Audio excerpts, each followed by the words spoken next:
We'll guide you through how to use the Wix CMS effectively. If you find this helpful, consider subscribing and liking the video. First, go to the Wix website and log into your account. Once you're logged in, you'll be taken to your dashboard. From here, you need to select the site you want to manage, or you can create a new one by clicking on Create New Site. After selecting your site, go to the left-hand side and click on Content Manager. This is where the CMS magic happens. You'll notice a button labeled Add Collection. Click on it to create a new content collection. A collection is like a database table that stores your site's data. You can name your collection and then define the fields it will contain, such as text, images, numbers, etc. After setting up your fields, click Create Collection. Now you can start adding data to your collection by clicking Add Item. Fill in the fields with the relevant information and hit Save.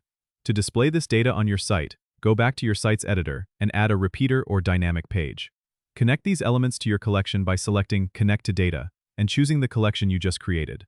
This connection allows your site to automatically pull data from your CMS collection and display it dynamically. You can further customize how your data appears by editing the design settings of your repeater or dynamic page. Remember, any changes you make to your content in the CMS will automatically update on your site, so you can keep your website fresh and current with minimal effort. Don't forget to subscribe and comment if this helped you out.